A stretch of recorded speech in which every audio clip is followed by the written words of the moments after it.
She starts to bring up negativity, toxic masculinity.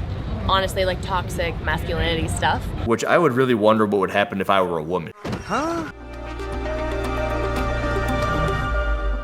Do you think it was over? Do you think that TYR Wodapalooza weekend was over? Are you wondering why you just keep on hearing TYR Wodapalooza? TYR. Well, let me tell you why on point number 9 as I go through my 10 points, my 10 takeaways from the Wodapalooza weekend. The Andrew Hiller top 10. I gotta start out hot. I gotta start out with this thing that people keep on asking me to talk about, and it's these kipping dips. They're on parallettes. There's one athlete, and I think that the athlete is actually Elizabeth Wishart, who I made a video about in Deja Vu the other day. I actually helped her out, and then she goes and she does this. It causes all this stress to my life. She blows up my inbox, all these people who want to know what's going on with her dips. They're not supposed to be strict, they're not done on the rings, and no one knows what they're supposed to look like, and everyone's losing their freaking mind. Well, I'll tell you what, I put all of the blame here on the PFAA, because this is what they're supposed to be taking care of. I made a video on this in the quarterfinals when it came to the GHD. And also in that workout, there was the V sit-up. If you have a movement and it's no longer point A to point B, it's just going to be madness. What do you mean by that? Well, on the GHD sit-up, there was a note on there saying that your hips had to be on this side of the pen. They can't be sitting up on top because then it's too easy. Well, the thing is, where is too much? And are you actually going to enforce that standard? How are you going to enforce that standard over the course of hundreds of thousands of people doing this workout? Tens of thousands of people doing this workout in the quarterfinal. Not. They didn't. Not one no rep was given because of where the athlete's hips were in relation to the pad. I think that I actually made a note about Justin Medeiros' hips being on top of the pad, Noah Olson's hips being on top of the pad. And then with the V sit-up, it was the feet had to be together. What does that mean? Does it mean this, or is it together and touching, which was this? And they don't know, and they also weren't enforcing that one either. How this all relates to this dip scenario is if you try to tell people how to do the dip, which you shouldn't, but for some reason people think you should, all hell is gonna break loose. It's the reason that you don't see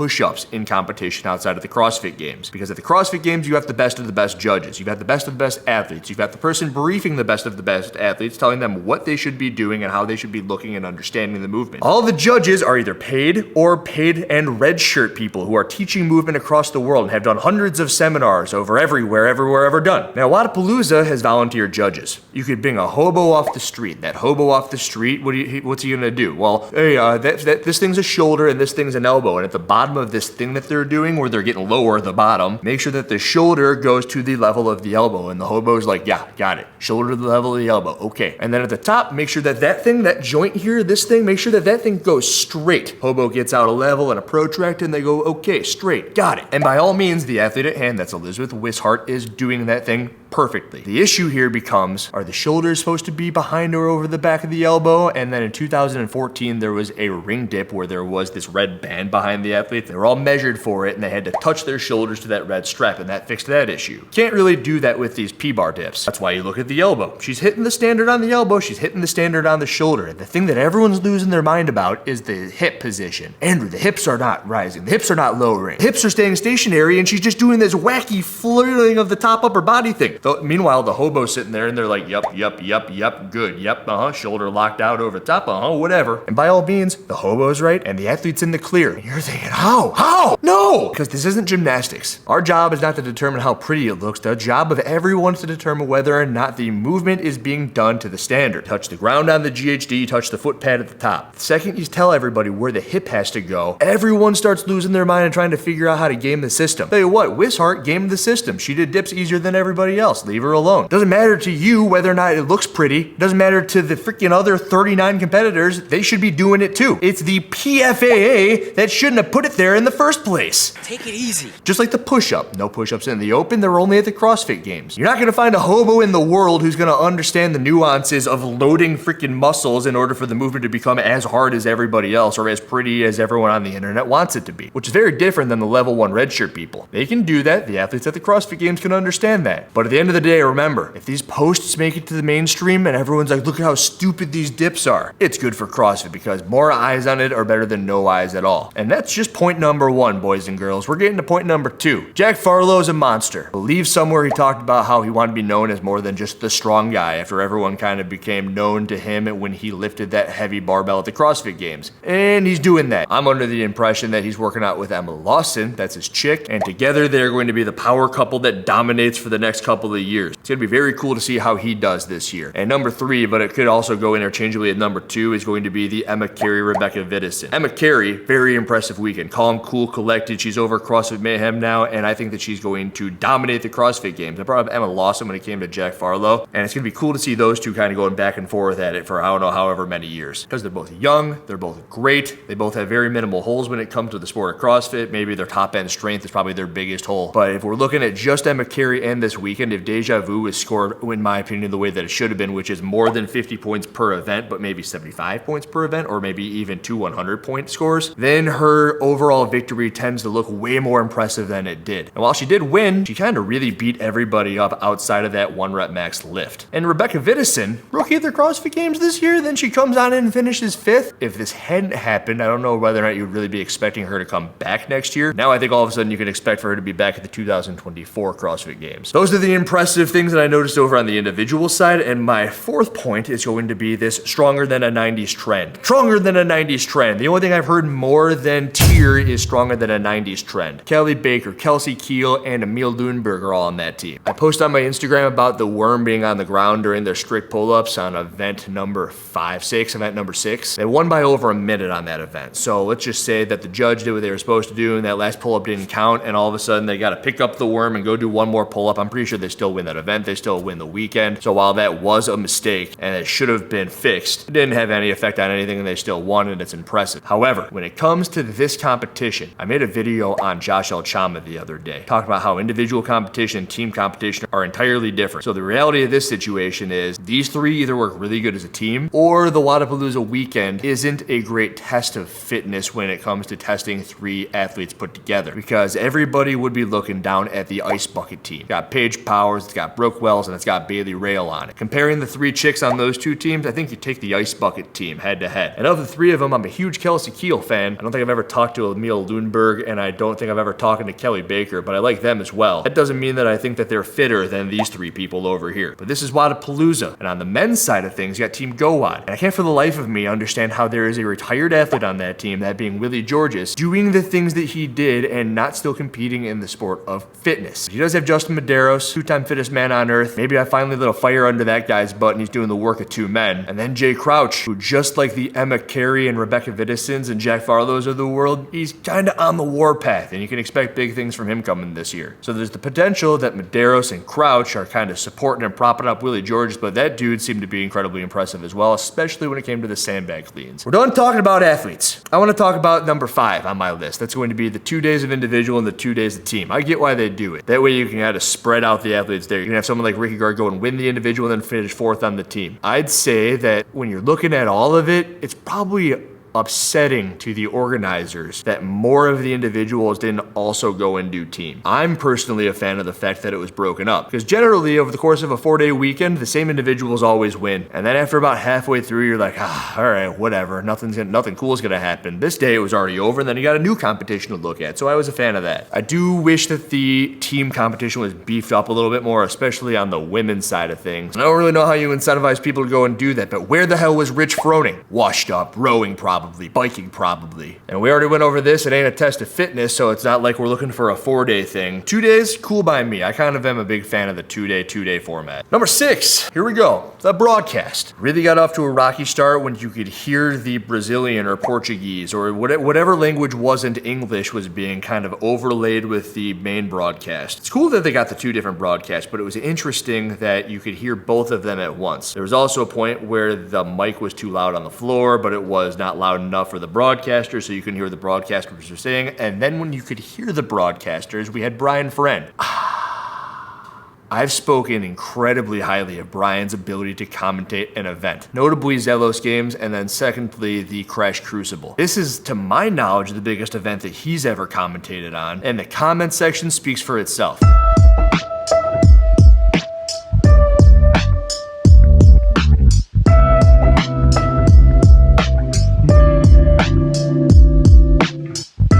Ryan Friend, by the way, has since blocked me on Instagram. And the reason he did that is because I made this post about him sounding like a PGA Tour golf announcer. He's made so many, though, in this remarkable stretch he's had. When you think about names like Danny Spiegel and Branislav Lenkovic that have these huge maxes, if you don't need to do more to get the win or the place that you want, then why do it? Now, the thing about that is that wasn't my idea. That wasn't original. That wasn't an Andrew Hiller thought. That was something that was being reiterated over the course of the first couple of days. Maybe it was just really heavily on the first day, in particular when it came to the weightlifting event on the individual side, that it sounded like he was taking something out of the frisbee golf world. Apparently, he took that personally, but I was just letting him know. Same way that I let everyone else know anything. I'm like, hey, just so you know, maybe that's what you're going for. If you're going for that, then congratulations. You sounded like a PGA Tour golf announcer. And if you weren't going for that, well, now you know, and someone's telling you. And he's telling however many thousand of his closest friends. Sean Woodland, great as ever. Tommy Marquez, goofy as ever. Lauren Khalil, great job on your first major broadcast. Number 7, changing these events. This will be the third time I bring up the fact that it is not a fitness dominant competition. You're doing fitness, but the fittest on earth are not going to be the ones who come out on top. They don't claim to be well-rounded. It's just extremely bothersome to me that you can just change something at the last minute. I understand why you had to do it. I understand you had these events lined up, and I understand that the PFAA is kind of looking over the shoulder. They're like, okay, we have these things ready to roll, and this is what we're going to do. We're going to change the shoulder overhead to a front squat. Upper body vertical pressing into lower body front-loaded squat. Completely different movements, made me lose my mind, makes me cringe from a programming perspective. I understand from a safety perspective, but we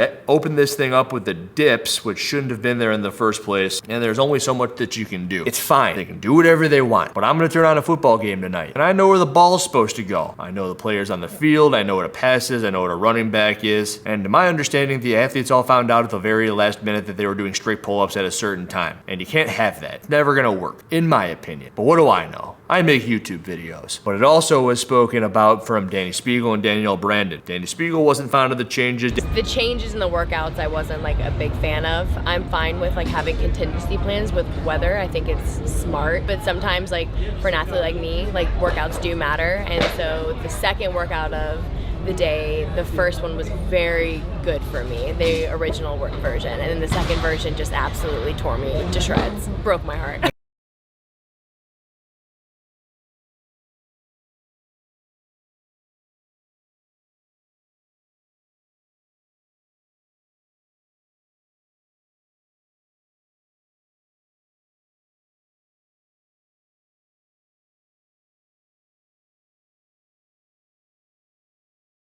Danielle Brandon signed up because of the original workout structure. I am happy I came here to compete. I'm sad the workouts got changed, as that's why I signed up in the first place, but it's good to know I can still hang out with the top, even with the change of workouts. Spiegel was very heavily affected. Danielle Brandon, I think, probably would have won with the original workouts, ended up finishing third. So you're not just affecting the spectators, but you're also affecting the athletes when you can just change the events whenever. Speaking of pissed off athletes, my 8th point is this broken ankle thing. I actually think it's completely fine.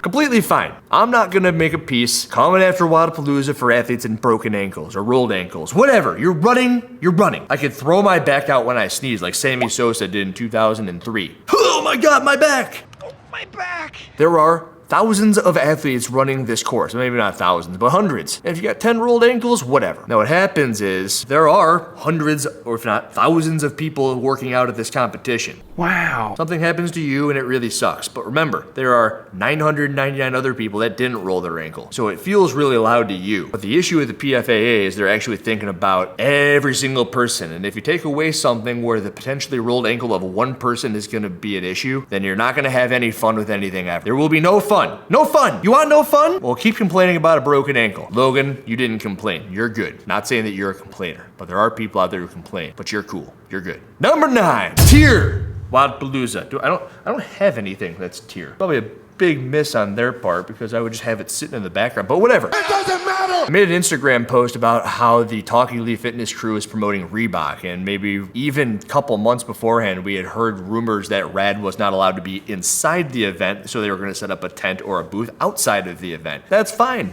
Let them do it. It's also fine that TYR, the title sponsor, who dumps $1 million or millions of dollars into Wodapalooza, can do whatever they want. I likened it to a Thanksgiving dinner. Hey guys, I'm making a turkey. Come on over, bring sides, corn, casserole, whatever. Bring desserts, pumpkin pie, the whole freaking shebang. It doesn't matter! I'm making the turkey. TYR's main thing is shoes, at least when it comes to the CrossFit space, because I think that their main thing is actually swimming apparel. So they said they didn't want any shoes sold at the event, which is different than shoes being tried on, apparently. If I have you over to my house for Thanksgiving dinner, and you bring a filet mignon, and everyone is all, I love steak. Oh, you brought lobster and crab too? Oh, turkey sucks. Like, no one even likes turkey. That's what it's like when you're TYR. And in the meanwhile, you put 10 hours, millions of dollars into this turkey, and everyone's eating that freaking filet mignon and lobster. You're eating a sea crustacean over my awesome Thanksgiving bird. What's wrong with all of you? You're in my house. And in the meanwhile, you look at the people who brought in the filet mignon and the lobster, and you're like, well, guess what? You're not coming back next year. Nope, absolutely not. Screw you for bringing that crap and trying to big dick me. Why didn't you have it at your house? Reebok, why weren't you the title sponsor? Because that's what the post was about. Talking Elite Fitness is trying to bring in a Reebok, talk about Reebok when they're on freaking the TYR dime to come and freaking commentate the event. Taking pictures on the sidelines, posting them to their Talking Elite Fitness account, plastering Reebok all over it. It's like, you know why you're sitting where you're sitting? Because you're commentating the TYR event. You have that access because TYR put you there. People are eating your lobster because you're in my house and everyone thinks you're cool, now F off. And if it isn't for TYR dropping all that money, there is no Wodapalooza. That's why it's important. You want one next year? Quit being pieces of crap. But people won't forget. Hope you know that, Talking Elite Fitness. 8 billion voices in the world. No one needs yours. Be better. I really like Sean Woodlands though. Number 10, the Danny Spiegel interview. Heard it on Pedro's YouTube channel. What I walk away from that thing is, Danny Spiegel finished Wodapalooza 2nd overall last year. Danny Spiegel finished this Wodapalooza 19th overall. She got 97 points on the weightlifting event. Could have been 100, but if you remove that 97 points from the event, she's left with like 128 points. Divide that by 4, she's getting like 30 points per event. If you get 30 points per event over the course of 5, you get 150 points. And if you have 150 points at the end of the weekend and she does kind of the same on every workout, and there is no weightlifting event to vault her up the leaderboard all the way into 19th place, 150 points puts her in 34th place. So she essentially went from 2nd in 2023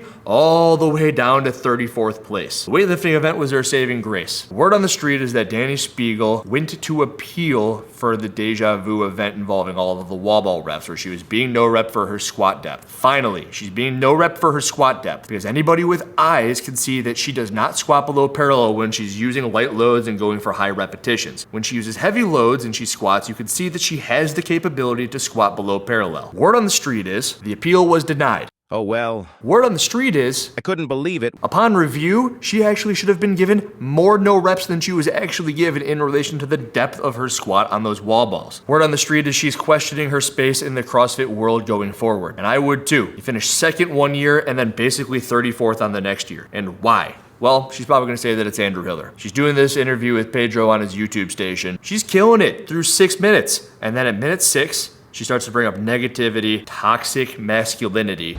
Honestly, like toxic masculinity stuff. Which I would really wonder what would happen if I were a woman. If I were a woman sitting here making videos saying that the red line needs to be going down and not up in relation to the hip and the knee when you're doing a squat, you wouldn't have the toxic masculinity thing to throw over at my way. You don't mention my name. I think that there are people who think that they can run the sport better than who is running it, so they get on their platforms and preach that they know better or that this should be some way, and it just causes like a toxic narrative instead of just like letting the people who are running the sport just run the sport, and you start like creating these narratives that people buy into. But no one's going to try to say that you're talking about anybody other than me. We know who you're talking about. Say my name. But the thing is, Miss Spiegel, is I make a video showing everybody that you are not squatting below parallel with my little red lines. The line needs to go down. Here's the knee, here's the hip, the line needs to go down. And it gets 6.3 million views. So now guess what? Every judge that's going to judge you is well aware of what's going on. Creating these narratives that people buy into. You're blaming me for them finally holding you to the correct standard. They're looking and they're like, oh wow. Hello, CrossFit affiliate owners. I can see an imaginary red line as you squat now, and it's not going down, and you're losing your crap because you never had to do that before. Make me believe it! Upon video review, the head judge over there tells you again that you weren't even doing it right.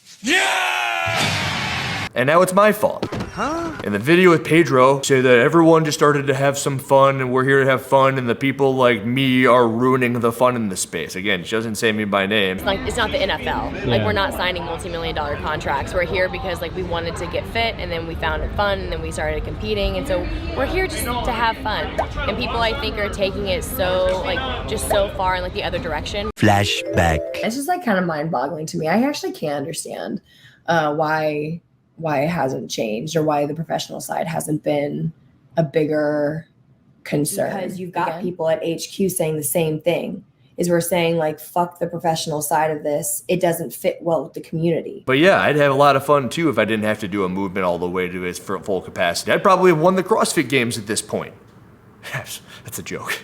Absolutely not. But you know what I'm saying. It's fun for you because you've gotten away with it. God gave you an amazing body to do amazing things with. It's been your choice forever to say that I'm negative. Honestly, like toxic masculinity stuff. That you don't lock out your ring muscle ups in 2022, 21. I think it's 2021 at this point, but that's the first time that I ever made a video on Danny Spiegel. Click onto YouTube. But this one is like you went to the bank, you stole the money, and they're like, oh, you got 1 million followers on the internet, so you're good to go. See you later. I see she's not locking out her muscle up. She gets a big old penalty. That was our first run-in with one another. Fast forward all the way to this point, you're still doing the same thing. You're still not squatting below parallel, and now your leaderboard placing shows it. Rather than take personal responsibility for all of this stuff and just squat 1 inch lower, you're still doing this thing where you're trying to say that it's everybody's fault but your own. But the only one who can go a little bit lower is you. The only one who can make sure that you're locking out the extension of that ring muscle up was you. The only one who day in and day out is going to be putting in the work to make sure that these things are going to happen and be easier for you than they ever could be at these competitions is you. And just like that Brian Friend thing where he goes and he blocks me because he doesn't want to see what everyone's saying in the comments section, it's what everyone's saying about you too when it comes to your movement, Spiegel. I'm just the toxic man who's going to let you know about all this. That wraps up point number 10. That wraps up Andrew Hiller's top 10 from Wodapalooza weekend. Let me know what you think about it, as always. Now, I'm asking in every single video to subscribe to the channel. Subscribe to my YouTube channel, because I have 700 videos where I didn't ask, and now I need to ask in every single one to make sure you're here to enjoy stuff like this. Andrew Hiller, out.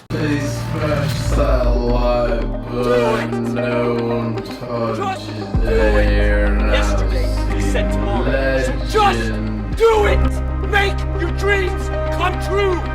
Just do it! Some people dream of success while you're gonna wake up and work hard at it. Nothing is impossible. No, what are you waiting for? Do it! Just do it! Yes, you can!